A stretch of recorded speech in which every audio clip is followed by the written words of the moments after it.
I'm Scott Hamilton, Rockfile, back with another podcast. Not so much a review. This will be one of my discussion podcasts. As a radio guy, I wanted to discuss when classic rock is not classic rock. Now, to start off a little bit, if you've listened to my podcast for a while, you've heard the references. I've been in radio my entire life. I started in college. I went to a small South Georgia university that I could get on the radio station and TV station the first year, because had I gone to University of Georgia or any of the other schools I was accepted to, it would have taken me a year or two to get on those things. And I really wanted to see if this was something I really wanted to do. I didn't really know what I wanted to be. And after my first radio air shift, I absolutely freaking loved it and soaked up knowledge, everything I can learn about it. Got a job 2 years later at a real radio station. Someone told me to soak up and learn everything you can. I was one of the first operations managers in the biz, running multiple stations at one time. I love the business and the hobby, the whatever you want to call it, the drive to do radio, to play music for people. It's a wonderful thing. And I'm not talking about being a club DJ or anything like that. Those are also very fulfilling, feelings when you get a whole bunch of people on the dance floor and they're having fun or whatever. But programming a radio station, the psychology of it, the work of it, it's never felt like a job to me, and I've loved it all my life. And I've had the luxury of working just about every format there is, but as we move on in time and music evolves, obviously it's going to splinter and become, there's going to be more formats, more types of music and that kind of thing. Used to have long conversations with some younger friends of mine about the splintering of rock and metal genres these days. There's like 1,000 different metal genres. You could be black death metal. You could be happy death metal. There's so many. It's gotten a little crazy, and with rock and post-rock and alternative rock and this rock, and you can't call things modern rock because alternative used to be called modern rock, and if you say something is modern rock, then they're going to think it's a particular time, and that's kind of what we're getting into here. For a lot of my years, I worked at a classic rock station. We put on the first rock station that had ever been in Montgomery, Alabama, and we started with classic rock, playing a little bit of contemporary stuff, and then evolved the thing, and it's still there today. Matter of fact, when I left, the guy that I trained to take over for me, Rick, love you, man, he is still running the show. So it's my child running that station, and it's evolved, and obviously owned by a big company. They have to do what the big company says, but the station is relatively, I don't want to say unchanged because it has evolved, but it still has the same mindset to be a greater classic rock experience than just...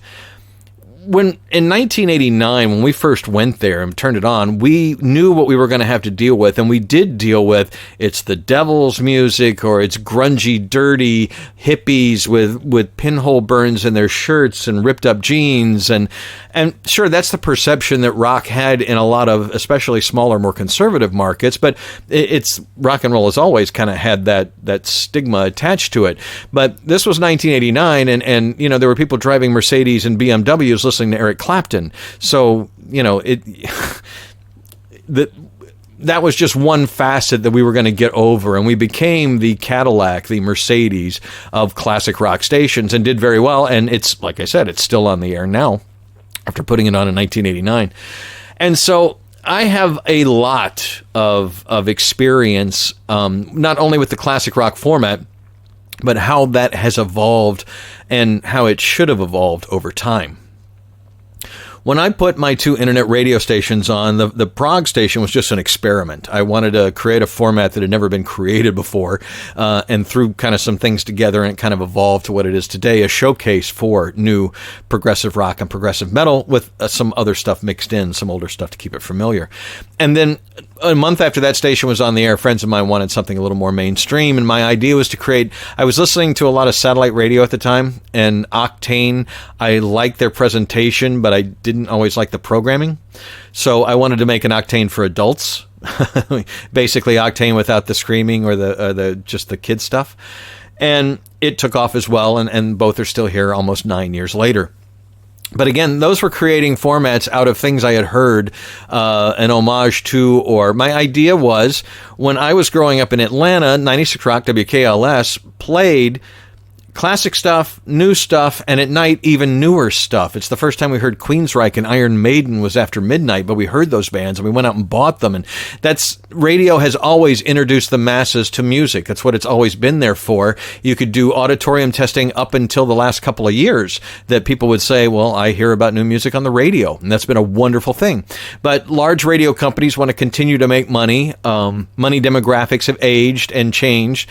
And a lot of stations, especially in the major markets, have gone to a classic nostalgia type format to continue making money with older demographics that are perceived to have money, that kind of thing. And so the catalyst for this podcast was last week. I was moving the last of my personal effects down here with me in the Keys. Got rid of a storage unit I've had for years and that expense, and now kind of to reorganize all that stuff and make it livable again. But I got to listen to some major market radio stations in Miami. Living in South Florida for over a decade, I didn't listen to a lot of FM radio. That may seem funny for a guy like me who's spent his entire life in radio. But the South Florida market was devoid of rock for the most part. We were supposed to get this big rock station, and it turned out to be an alternative station. The classic rock station played the same 600 songs over and over and over. And so I had spent years not listening to the radio and spending more time discovering new music from my radio stations and listening to internet radio stations. So it had been a while, but every once in a while you're in somebody's car or whatever, you hear the radio. And you know, if you've been a plumber for 35 years, you can just look at plumbing and know whether it's put together right or not. If you've been in radio 35 years, you can listen to a radio station for 15, 20 minutes and know whether it's programmed well or not. And most of the stations in South Florida are programmed very well. It's a major market. They spend more money on getting the talent and people that have the experience to work in the larger markets. But I was always disillusioned. You would think the companies thought that rock just wasn't going to work down here. There was another Gators a little farther up the coast. I could pick it up too. Again, classic rock, playing mostly the same songs. There just wasn't anybody supporting new rock. That's why Rockfile Radio Fire tends to get interviews, backstage passes, and tickets because, well, there isn't anybody else in South Florida who wants to cover some of the shows of these new up-and-coming rock bands that we play every day and that get heard around the world. I don't know. Go figure. And so that's been a problem in South Florida for a couple of decades now, that there hasn't been a real, new rock station of any kind. So not listening to Big 105.9 for a long time. I had to listen to it when I was working in the Keys because our morning show, we were forced to carry the morning show from there as much as we tried not to. And not that it's a bad show or anything, just the Keys is a different kind of animal. It's a different market. It's not just South Florida. The Keys are a chain of islands connected by a road, and they have a personality and they have a mindset, and it's not always in line with what people in Miami think, feel, whatever. It's just apples and oranges. And I don't think an all-talk morning show works in something like the Florida Keys, but it works great in Miami, and that's a whole nother podcast we can get into. Decades ago, the radio industry decided to chuck music out if the morning show was funny enough. And I am tired of all talk morning shows. I don't know about you. Sure, some talk, some news, great, but I got to have some music to get me going, and I know I'm in the minority quite a bit on that, but these all talk morning shows just drive me crazy because I'm like, shut up, play music. So I spent several hours in a car listening to, I couldn't get my high-end MP3 player to play, so I listened to the radio for several hours coming and going on a couple of different days spread out in the week. And I gotta say, it was certainly more interesting than it had been before. Big 105.9 has evolved what they consider to be classic rock. My first indication, my first inkling was whoever was programming this hadn't really heard a real classic rock station before.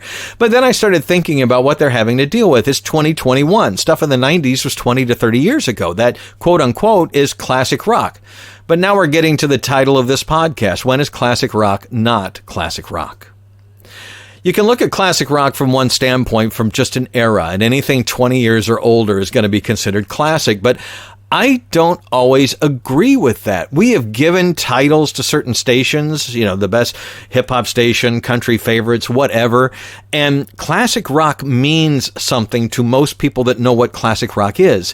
It means a certain type of sound. It means a certain number, certain kinds of bands. And no matter how far we get removed from that in time, certain bands are never going to fit alongside some of those other bands.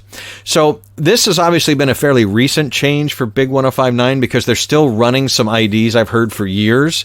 And the IDs are filled with Aerosmith and things like that.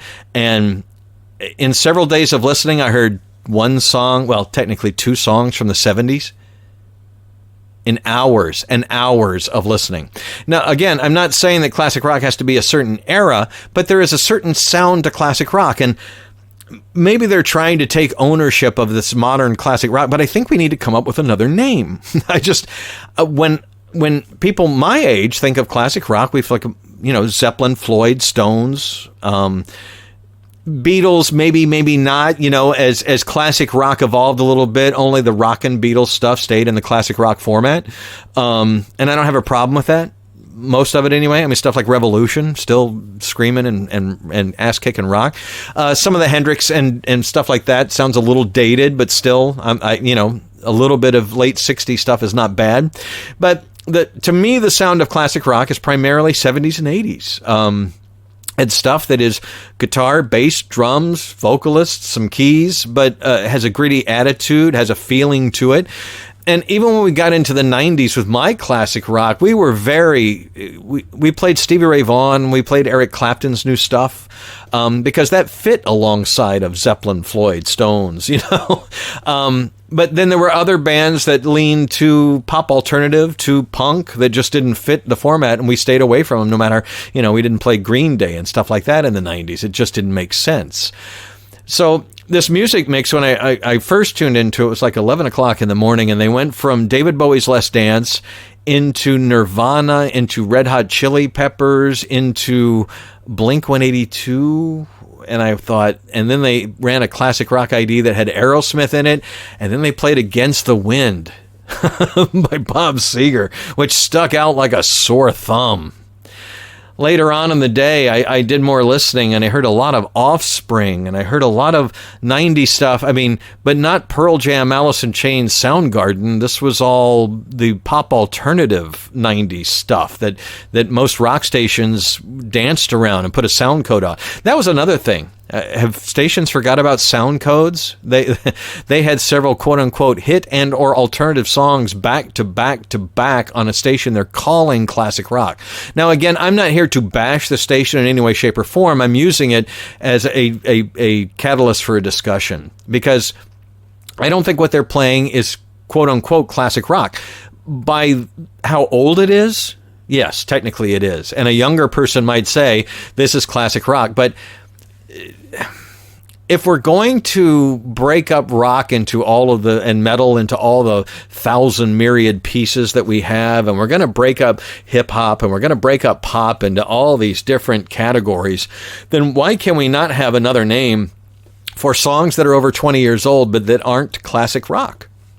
Because, again, with most people, when you say the words classic rock, there's a certain mentality. There's AC/DC pops in their head. You know, and I didn't hear a single AC/DC song, but I heard some hair band songs.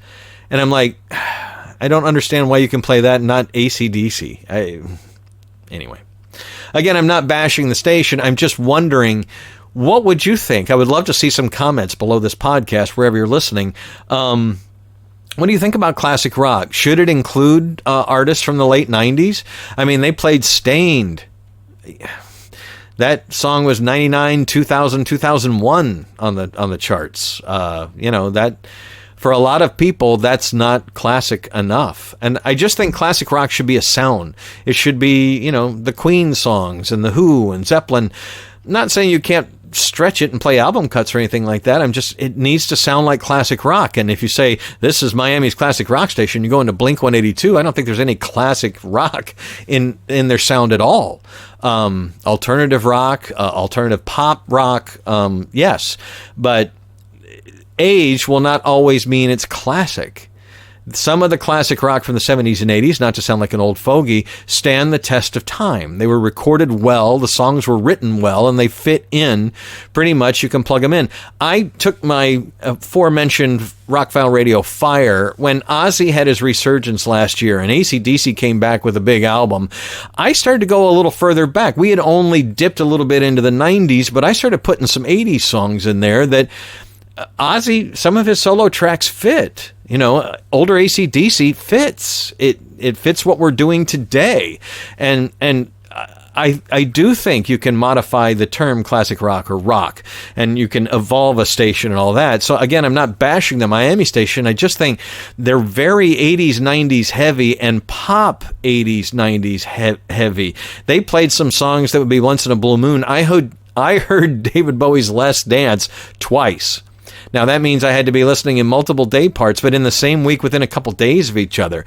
That, on most of my rock stations, would be a deep cut, because although Stevie Ray Vaughan played on that song, it just doesn't have a rock feel to it, you know.